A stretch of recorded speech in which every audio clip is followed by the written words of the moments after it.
오늘날 가득히 사람들이 이르기를 여호와의 손에서 준비되리라 하리라. 아멘.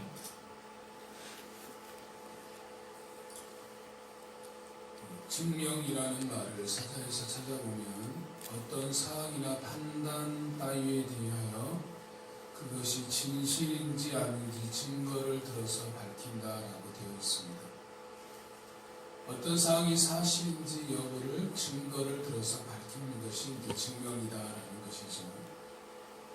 마찬가지로 우리가 믿음에 대해서 정리할 때 믿음은 증명이다라고 말할 수 있습니다.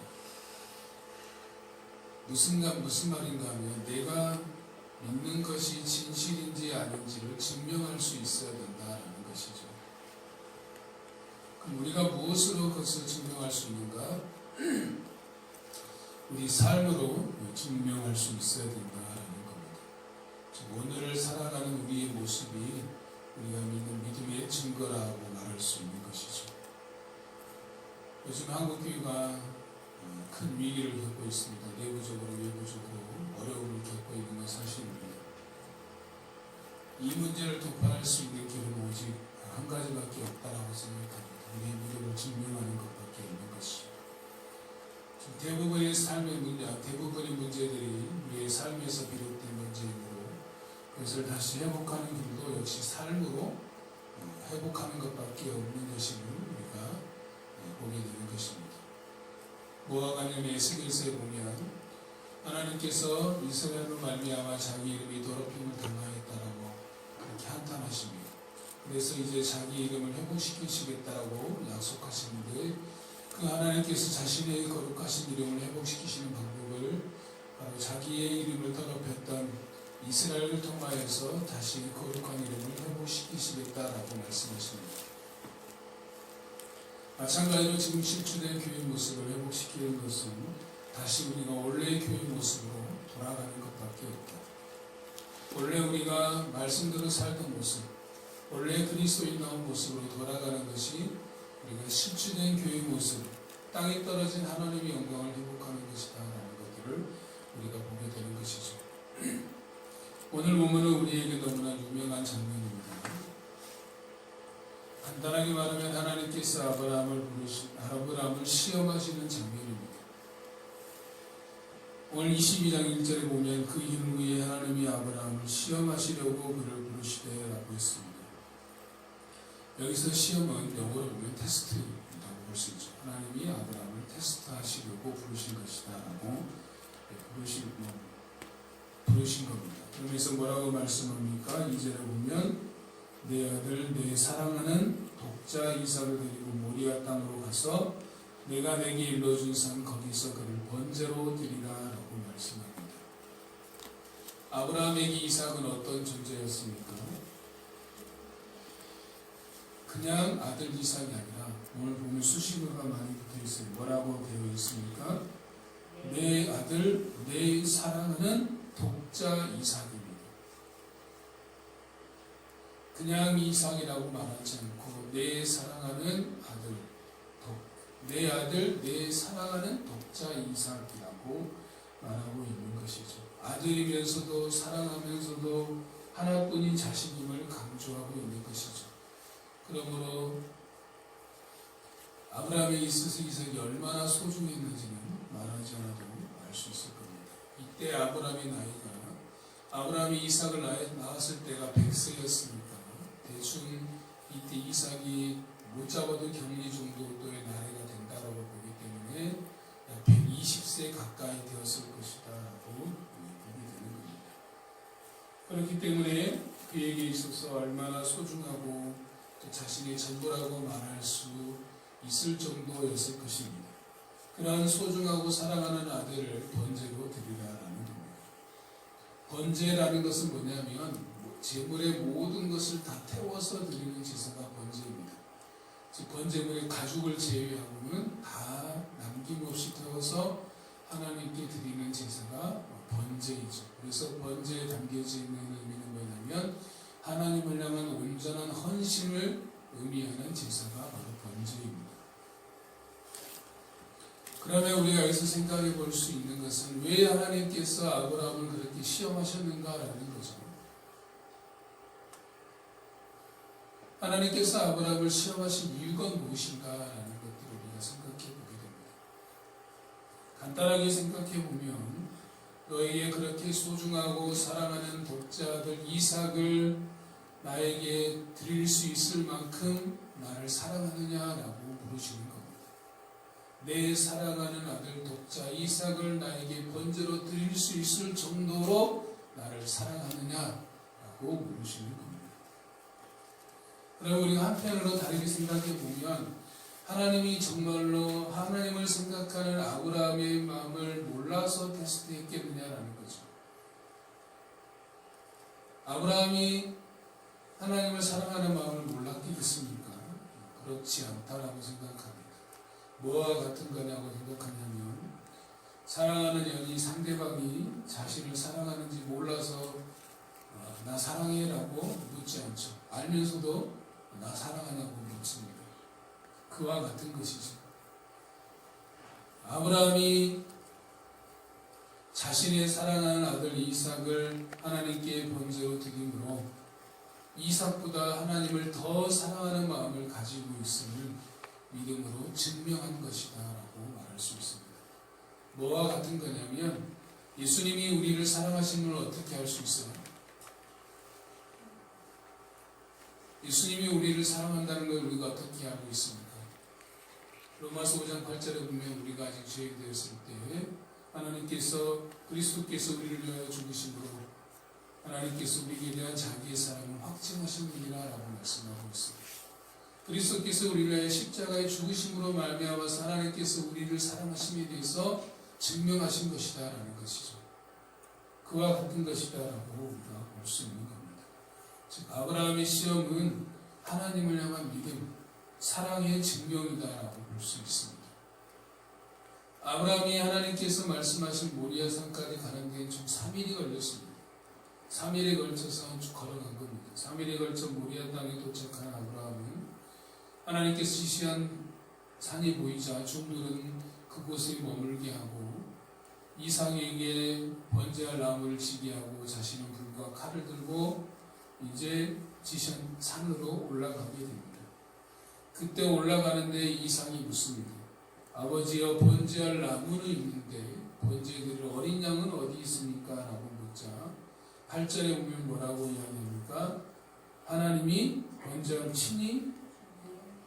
번제할 어린 양은 하나님이 자기를 위하여 친히 준비하시리라 라고 말씀하시죠. 그래서 이제 아브라함과 이삭이 지시는 산에 올라서 아브라함 이삭을 번제물로 잡으려고 이제 실제로 이삭을 죽이려고 할 때 하나님이 급히 아브라함을 멈추게 합니다. 그리고 그때 멈춘 뒤에 뒤를 돌아보니까 뒤에 뭐가 있었습니까?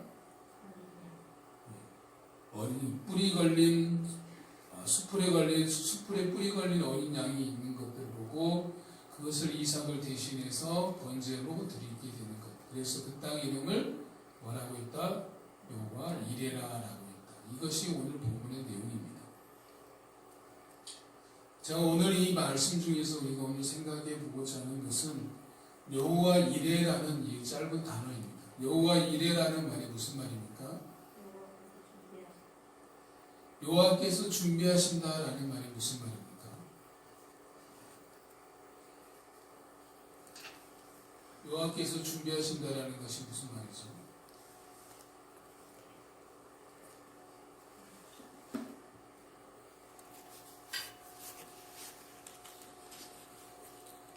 원어로 보면 준비하신다라는 이 준비되다라는 번역되어 있는 히브리어 단어는 히브리어 라라고 되어 있습니다. 근데 그 단어의 뜻은 뭐냐면 보다, 바라보다, 조사하다라는 단어입니다. 그리고 이 단어가 문법적으로 히브리어 문법에 니팔형이라고 있는데 니팔형으로 쓰이게 되면 그 뜻이 보이다, 자신을 나타내다라고 말하는 거죠. 그래서 여호와께서 정리해보면 여호와께서 준비하신다라는 것은 뭐냐면 여호와께서 자신을 나타내 보이셨다라는 뜻이에요. 여호와께서 자신이 누구인지를 보여주신 사건이 바로 여호와 이레라는 거죠. 그럼 여호와 이레, 준비하겠다는 개념이 어디서 나오느냐? 그 어린 양을 대신 준비했잖아. 이삭 대신에 어린 양을 준비했다. 거기서 이제 준비했다라는 이제 개념을 갖다 쓴 것이고, 원문적 의미로 봤을 때는, 원어적인 단어 문자 그대로 의미 봤을 때는 여호와께서 여호와 자신을 나타내 보이셨다. 내가 하나님이 어떤 분이신지를 분명히 보여주신 사건이다라는 것을 말씀하고 있다라고 볼 수 있습니다. 그러므로 오늘 우리가 생각해 보고자 하는 것은 어떻게 하면 우리 삶 속에서 우리가 하나님을 볼 수 있는가, 그분을 볼 수 있는가라는 것을 우리가 하는 겁니다. 하나님을 경험하는 방법, 하나님을 볼 수 있는 방법, 우리 삶에서 여호와 이레 하나님을 알 수 있는 방법이 무엇인가에 대해서 생각해 보고자 하는 겁니다. 몇 가지로 생각해 볼 텐데, 첫 번째는 바로 믿음으로 우리는 하나님을 볼 수 있고 알 수 있는 겁니다. 다음 말씀 봅니다. 같이 읽습니다. 시작. 아브라함은 시험을 받을 때 믿음으로 이삭을 받았으니 그는 야동들을 보는 자를 그 아들을 드렸느니라. 아멘. 무엇으로 이삭을 드렸다라고 말씀하고 있습니까? 믿음으로 이삭을 드렸다라고 말하고 있습니다. 즉 아브라함은 그냥 드린 것이 아니라 하나님을 믿는 믿음에 근거하여서 이삭을 드린 것입니다. 그래서 우리가 하나님을 믿는 믿음으로 우리가 하나님을 볼 수 있고 하나님을 알 수 있는 겁니다. 그렇다면 여기서 믿음이란 무엇인가 라는 것을 보면 그 다음에 나와 있습니다. 같이 읽습니다. 시작. 그에게 이르 말씀하시기를 내 조상들아 기억하라. 이삭으로 말미암아 하시니 그가 하나님이 능히 이삭을 좋은 자로 건져서 너희로 놓으라. 이웃의 그 조상들과 건져 더욱 받은 것이니라. 아멘. 아브라함은 하나님의 말씀을 믿은 것입니다. 어떤 말씀입니까? 이미 말씀하시기를 내 자손이라 칭할 자는 이삭으로 말미암으리라 하셨으니, 내 자손은 이삭으로 말미암을 것이다 라고 하나님께서 하신 말씀을 믿었다라는 거예요. 그래서 이삭이 지금 여기서 번제물로 죽을지라도 하나님께서 다시 살리실 것이다 라고 믿은 겁니다. 그래서 아브라함이 칼을 든 것은 하나님께서 죽게 하지 않을 것이다 라는 믿음이 있었던 것이 아니라 죽을 것이다. 이삭은 내가 이삭을 이삭을 죽이려고 든 겁니다. 그래서 이삭은 죽게 될 것이고, 그런데 죽은 것으로 끝나는 것이 아니라 그가 다시 살아날 것이다 라는 생각을 가지고 있었던 것이죠. 그래서 하나님께서 말씀하신 이삭을 통하여서 내 자손이 번성되다라는 그 약속이 그대로 이루어질 것이다 라는 것을 믿었다라는 것을 말하는 것입니다. 그래서 믿음은 뭐냐면 하나님과 그분의 말씀을 믿는 겁니다. 믿음은 하나님과 그분의 말씀을 믿는 겁니다. 말씀을 믿는다라는 것은 하나님께서 말씀하신 그대로 이루실 것을 믿는다라는 것을 말하는 겁니다. 실제로 아브라함은 하나님께서 말씀대로 이루시는 것을 경험했던 사람입니다. 그것을 보면 창세기 21장을 한번 보시기 바랍니다. 창세기 21장 1절을 보시면 한번 읽어봅니다. 시작. 여호와께서 말씀하신 대로 사라를 돌보셨고 여호와께서 말씀하신 대로 사라에게 행하셨으므로. 2절. 사라가 임신하고 하나님이 말씀하신 시기가 되어 노년의 아브라함에게 아들을 낳으니. 아멘. 여기서 반복되고 있는 말씀이 뭡니까? 말씀하신 대로 사라를 돌보셨고, 말씀하신 대로 사라에게 행하셨고, 말씀하신 시기가 되어 아브라함에게 아들을 낳았다. 무엇을 말하는 겁니까? 말씀대로 되었다라는 것을 강조하고 있는 것을 보게 되는 겁니다. 그럼 믿음은 뭐냐? 하나님께서 말씀대로 하신 말씀대로 반드시 이루시는 분이심을 믿는 겁니다. 그것이 바로 말씀을 믿는 거예요. 그러면 믿음은 하나님과 그분의 말씀을 믿는 것이다 라고 말할 수 있습니다. 또한 믿음이 무엇인지를 히브리서 11장 6절에서 말씀해 주고 있습니다. 같이 읽어봅니다. 시작. 우리 아버지는 하나님의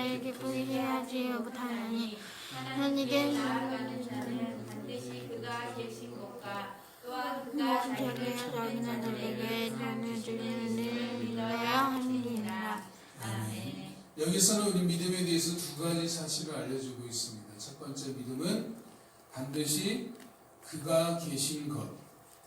믿음은 반드시 그가 계신 것을 믿는 겁니다. 그가 계신 것을 믿는다라는 것은 뭡니까? 믿음은 하나님의 살아계심을 믿는 겁니다. 살아계신다라는 것은 성경에 기록된 하나님으로 그치는 것이 아니라 지금 나의 삶에도 동일하게 역사하시는 하나님으로 내가 믿는 것이다라는 것이죠. 즉 하나님의 현재성이다라는 거죠. 이 성경에 기록된 하나님으로만 그치는 것이 아니라 지금 나의 삶 속에도 동일하게 역사할 수 있는 그 하나님으로 내가 믿는다라는 거죠. 그래서 다르게 말하면 하나님은 오늘의 하나님이다라고 말할 수 있어요. 어제도 오늘이고 오늘도 오늘이고 내일도 오늘이잖아. 그래서 그 오늘의 하나님을 내가 믿는 것이다라는 거죠. 하나님의 살아계심을 분명하게 선포하고 살았던 사람이 누구냐면 바로 다윗입니다. 이스라엘 군대가 블레셋의 거인 장수 골리앗에 의해서 벌벌 떨고 있을 때 소년이었던 다윗이 분기하며 일어날 수 있었던 이유가 무엇입니까? 바로 다음과 같은 이유입니다. 같이 읽습니다. 시작. 이 할례보지 않는 블레셋 사람이 누구에게 계시는 하나님의 군대를 모욕하겠느냐? 아멘. 다윗이 분기한 것은 딱 한 가지입니다. 살아계시는 하나님의 군대를 모욕하고 있다. 즉 살아계시는 하나님을 모욕하고 있다라는 이 사실에 대해서 다윗이 거인 장수 골리앗을 향하여서 분개하고 있는 겁니다. 그는 거인 장수 골리앗을 보지 않았어요. 살아계신 하나님을 바라보았기 때문에, 그래서 그가 지금 살아계신 하나님을 모욕하는 거대한 짐승 한 마리를 보고 있는 것처럼 다윗은 생각하고 나아가고 있는 것들을 보게 되는 것입니다. 그러므로 우리는 믿음이라는 것은 지금 우리의 삶의 현장에서 현재 나의 삶에 살아계셔 역사하시는 하나님이심을 믿는 것입니다. 믿음은 살아계시는 하나님을 믿는 것이다. 그 다음 또한 믿음은 뭐라고 그랬습니까? 자기를 찾는 자들에게 상 주시는 이심을 믿어야 될 것이다 라고 말하고 있죠. 상 주시는 분이심을 믿는다라는 건 뭐냐면, 하나님은 자기에게 구하는 자들에게 좋은 것으로 주시는 분이심을 믿는 자이라는 거죠. 마태복음 7장 11절을 보면 너희가 악한 자라도 좋은 것으로 자식에게 줄 알거든 하물며 하늘에 계신 아버지께서 구하는 자에게 좋은 것으로 주시지 않겠느냐라고 말하죠. 즉 구하는 자에게 좋은 것으로 주시는 아버지 하나님이시다라고 말하는 겁니다. 누가복음 11장에 보면 그 좋은 것이 뭡니까? 마태복음 7장에서는 우리에게 하나님 구하는 자에게 좋은 것으로 주신다고 했는데, 누가복음 11장에서는 그 좋은 것이 성령이다라고 말하고 있어요. 우리에게 주시는 가장 좋은 것은 뭐냐? 성령이다라는 거죠. 그래서 시편 81편 10절에서도 뭐라고 말하고 있냐면, 나는 너를 애굽 땅에서 인도해낸 여호와 내 하나님이 내 입을 크게 열라 내가 채우리라 라고 말씀하고 있어요. 내 입을 크게 열라 내가 채우리라 라고 하시는, 그래서 우리에게 좋은 것을 주시겠다라고 말씀하시는 하나님이신 것을 믿는 것이다 라는 것이죠. 첫 번째로 우리가 믿음을 통해서 하나님을 볼 수 있고 알 수 있다면, 두 번째는 우리가 지난주에 봤던 것과 동일하다고 볼 수 있는데, 순종을 통해서 하나님을 볼 수 있습니다. 아브라함은 하나님의 말씀에, 하나님의 명령에 순종하였습니다. 어떻게 순종했습니까? 어떻게 순종했죠?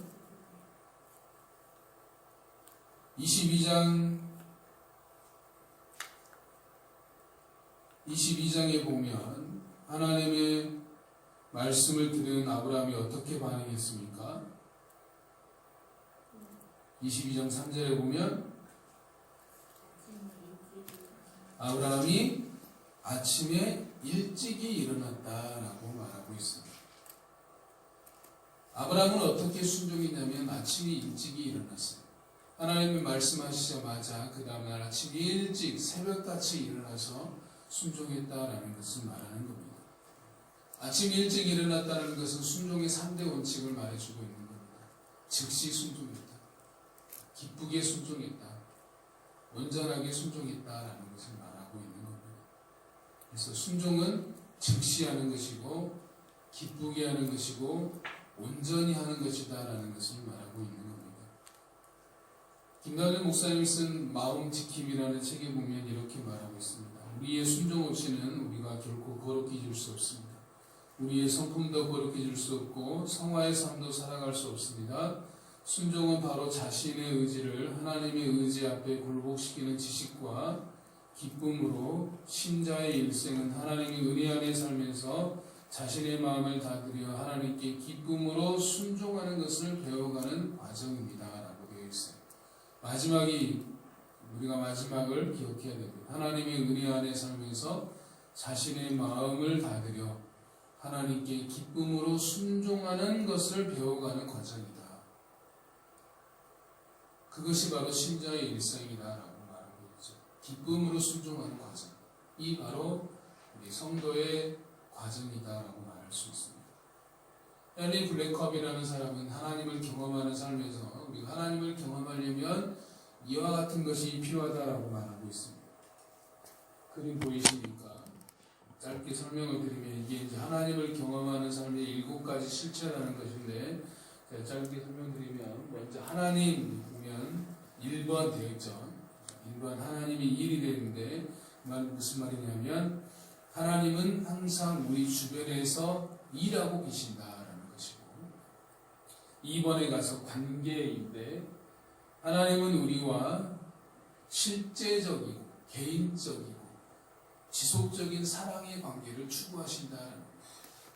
세 번째 초청은 하나님은 그분의 일에 참여하도록 우리를 초청하신다는 것이고 네 번째가 잘 안 보이는데 하나님이 말씀하신다는 것인데 어떻게 말씀하시냐라는 거면 그분의 하나님 자신과 그분의 목적과 그분의 길을 보여주시기 위해서 말씀과 기도와 환경과 교회를 통해서 우리에게 말씀하신다라는 겁니다. 말씀과 기도와 환경과 교회를 통해서 말씀하신다. 또 다섯 번째, 우리에게 믿음의 갈등을 일으키신다. 그래서 믿음의 갈등을 일으키셔서 우리로 하여금 결단과 행동을 하도록 요구하십니다. 그리고 마지막 6번째는 이제 조정하시는 거죠. 우리의 인생을 하나님 뜻에 맞도록 조정하시고 우리가 하나님 뜻에 맞도록 조정하고 그 다음에 마지막 7번째 순종하게 되면 하나님을 경험하게 된다는 것입니다. 최종적으로 순종이죠. 그러니까 한마디로 딱 요약해버리면 복잡한 것처럼 이야기하지만 간단하게 말하면 하나님의 말씀에 순종하면 하나님을 경험하게 된다라는 겁니다. 근데 그 순종의 과정이 어떻게 되냐를 쭉 설명해 준 겁니다.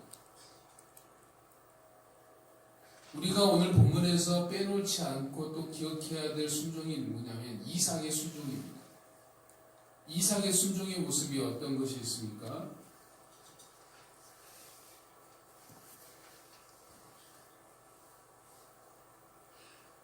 이삭의 순종의 모습은 어떤 순종이 있죠?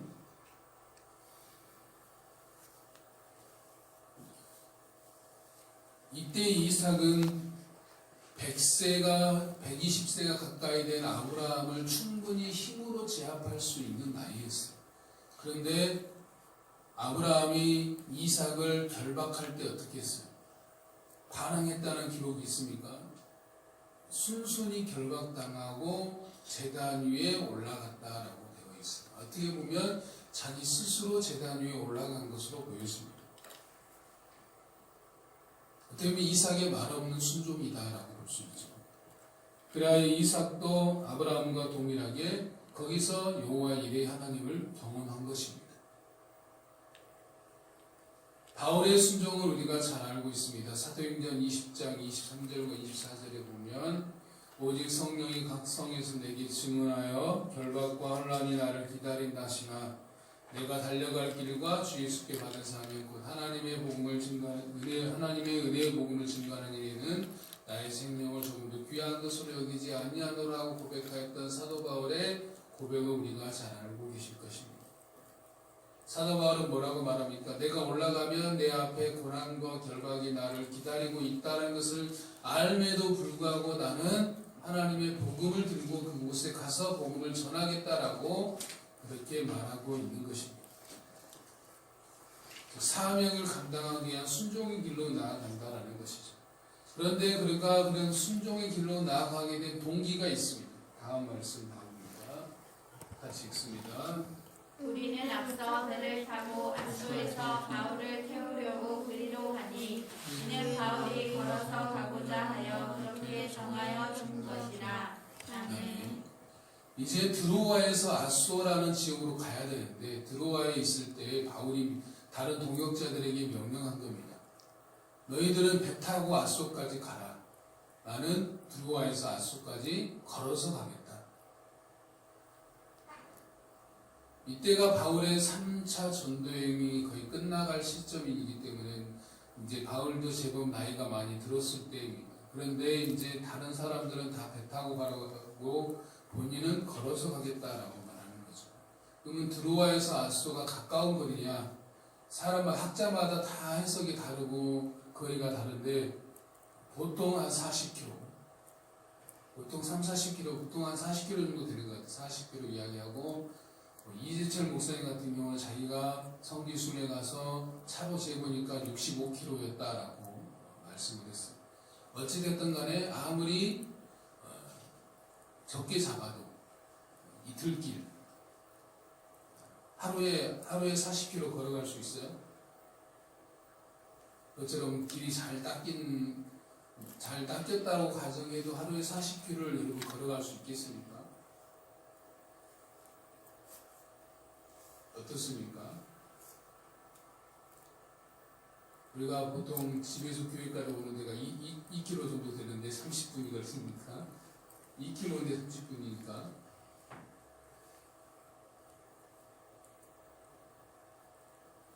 하루에 우리가 8시간을 걸는다 그러면 얼마나 걸어갈 수 있어요?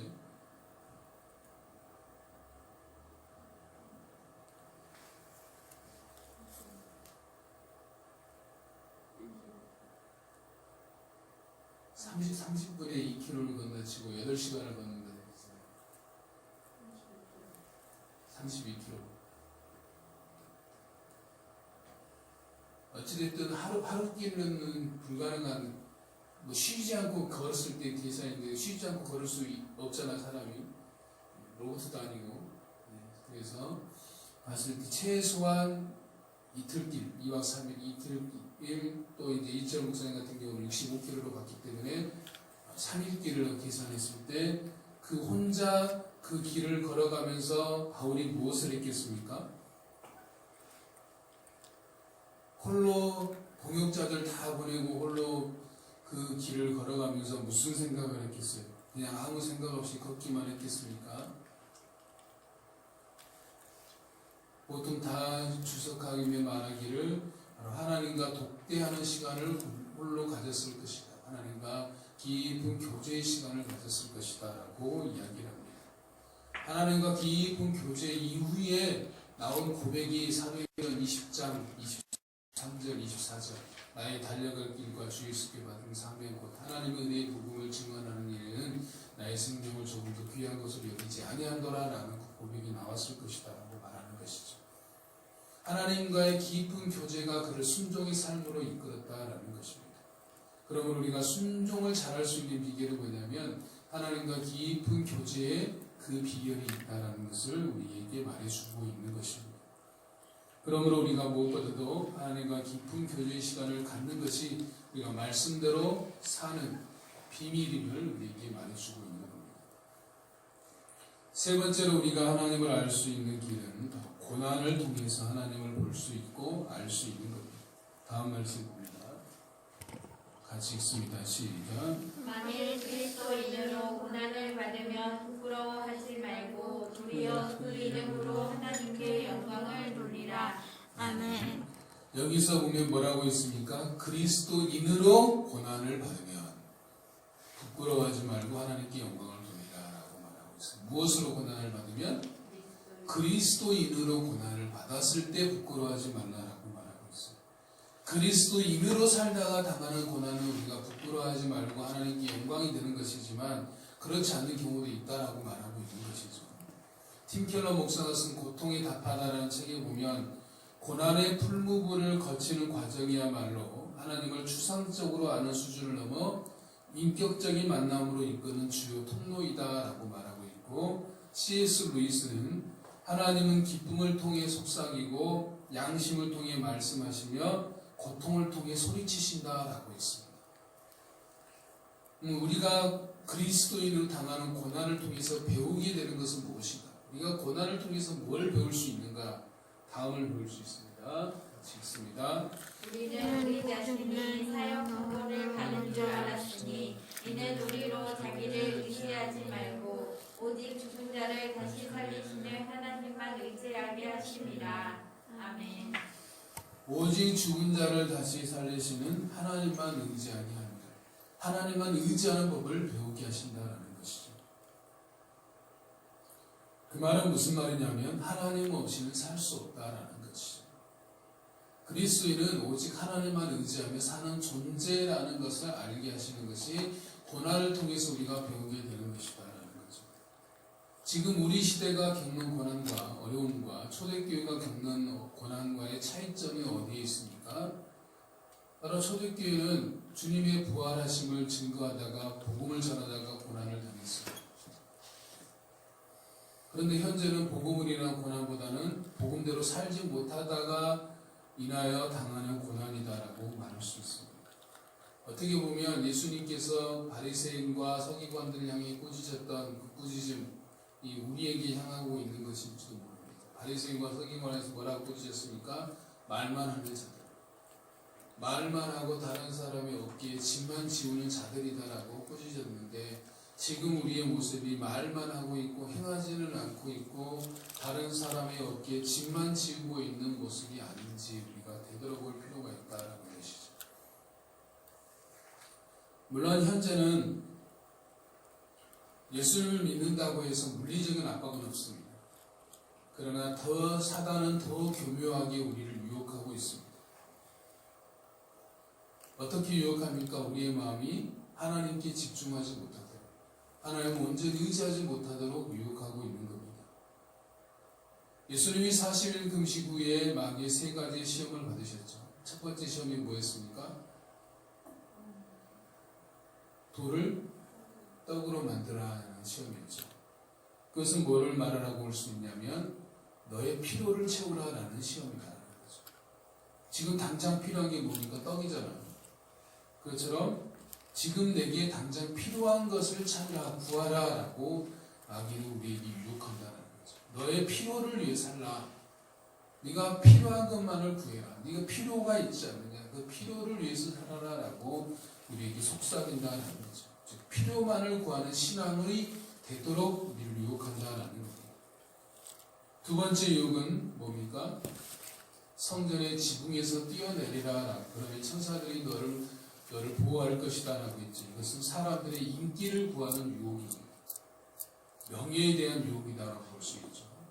아까 돌을 떡에 대한 것은 다른 말로 하면 돌에 대한 유혹이다라고 말할 수 있다면, 성전의 지붕에서 뛰어내리는 건 사람들의 명성, 인기라고 말할 수 있죠. 세 번째 유혹은 나에게 경배함, 이 세상의 모든 것을 너에게 다 주겠다라는 힘에 대한 유혹이다라고 볼 수 있습니다. 어떻게 보면 네가 세상의 중심이야, 네가 세상의 왕이야 라는 것을 말해주고 있는 것을 보게 되는 거죠. 세상은 끊임없이 우리를 향해서 유혹합니다. 너의 필요를 위해 살아라, 너의 인기를 위해 살아라, 네가 중심이 되어 살아라, 내가 제일이야 라고 말하고 있는 것들을 보게 됩니다. 이게 세상이 요구하는 가치관이죠. 너를 위해 살아야 돼, 네가 중요해, 너의 필요가 중요해, 너의 가치관이 중요해 라는 것들을 말하고 있는 것들을 보게 되죠. 근데 우리가 그러한 것들을 거부하면 인해서 찾아오는 것이 바로 고난이고 충돌이다라고 볼 수 있죠. 우리가 그러한 그 삶을 살 때만이, 우리가 그런 것을 거부할 때만이 충돌이 올 수 있습니다. 거부함이 없으면 충돌도 없는 것입니다. 조니 에릭슨 타다를 아실 겁니다. 전에 한번 이야기했던 조니 에릭슨 타다, 평범한 17살의 여성이었던 여인이 여러 바다에서 얕은 물가에서 다이빙했다가 전신이 마비되었다. 그래서 완전히 인생이 뒤바뀌어 버렸다. 처음에는 하나님을 원망하고 왜 나에게 이런 고난을 주시냐고 했던 그가 그 병상에서 복음을 듣고 나중에 하나님을 만나게 되고 그 이후에는 그 장애인 단체를 설립해서 지금은 자기가 똑같은 처지에 있는 사람들에게 복음을 전하는 사람으로 바뀌어 있다는 것이죠. 또 짐 엘리엇도 마찬가지입니다. 짐 엘리엇도 에콰도르의 한 부족에게 복음을 전하기 위해서 친구 4명과 함께 복음을 전하기 위해서 들어갔습니다. 그런데 정작 복음을 한마디도 전하지 못하고 그들의 부족들의 창에 찔려 죽임을 당했습니다. 근데 이야기는 거기서 끝이 나지 않았죠. 그의 아내들이 똑같은 부족에 똑같이 들어간 겁니다.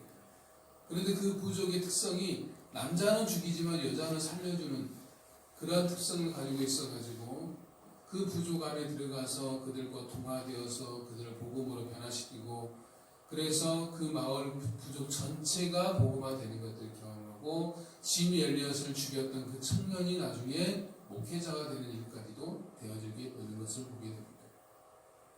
고난은 고난으로 그치지 않고 하나님을 볼 수 있는 길로 이어진다라는 것이죠.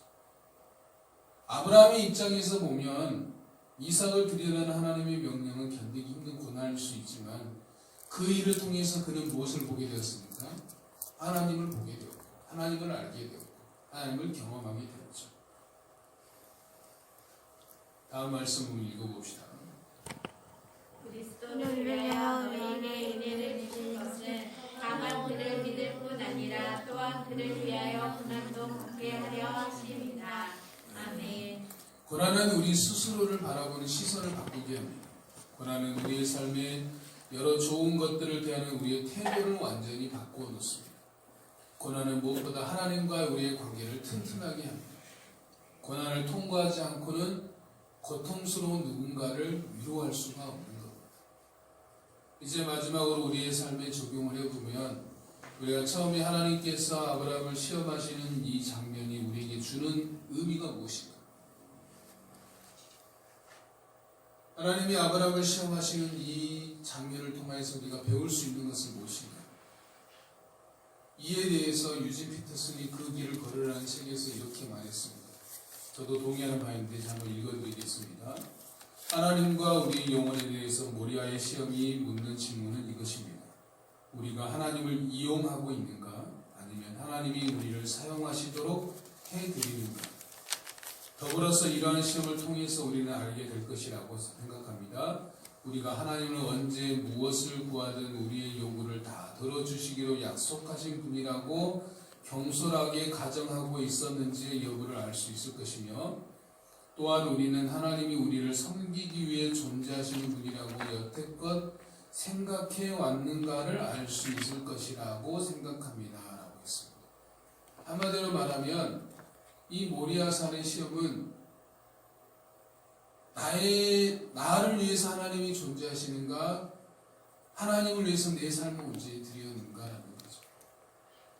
하나님은 나의 필요를 채워주시는 분, 나의 유익을 채워주시는 분, 내가 원할 때 나를 도와주시고 내가 원할 때 나와 함께 해주시고 내가 바랄 때 나를 도와주시는 그러한 분이신가 아니면 정말로 나를 사랑하시는 그분이 나의 삶을 전적으로 드려서 그분이 언제든지 그분의 영광을 위해서 나를 쓰도록 내어드리고 있는 그런 삶을 살고 있는지 리트머스 조기가 되는 게 바로 이 모리아산의 시험이다라고 말하고 있는 것입니다.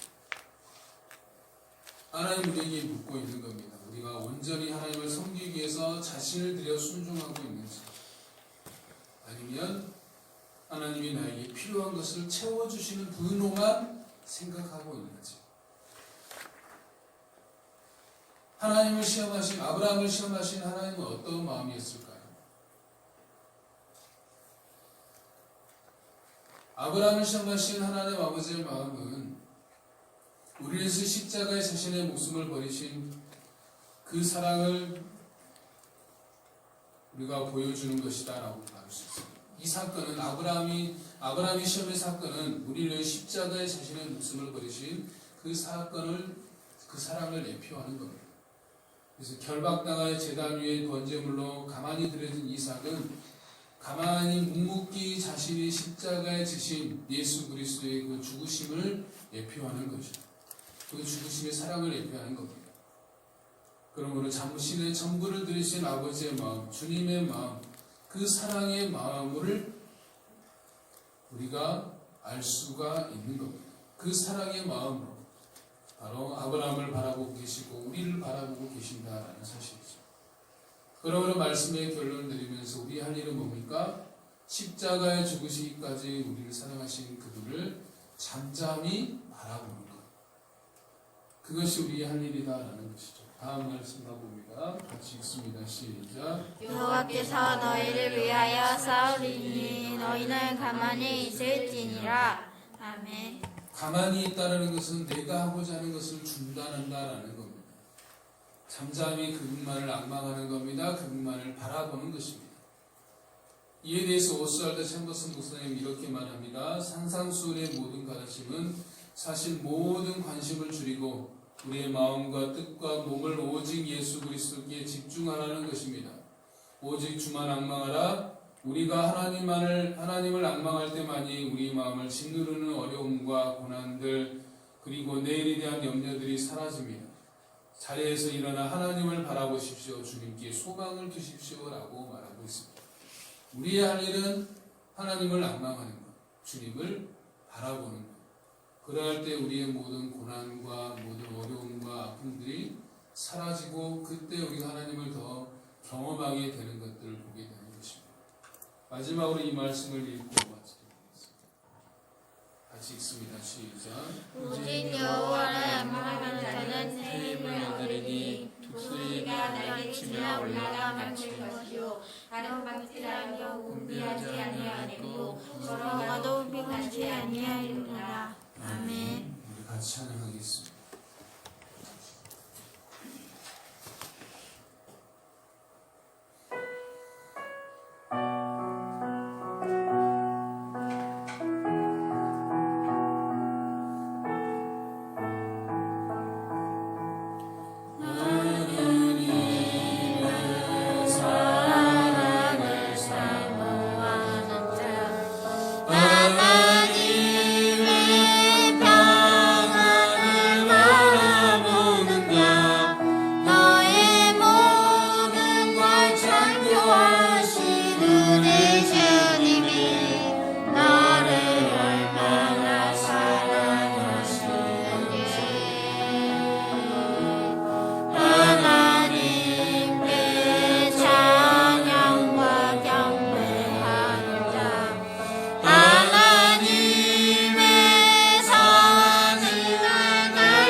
날마다 우리가 주를 바라볼 때 아버지를 경험하고 아버지를 알아갈 수 있는 삶 되어질 수 있도록 인도하여 주시옵소서.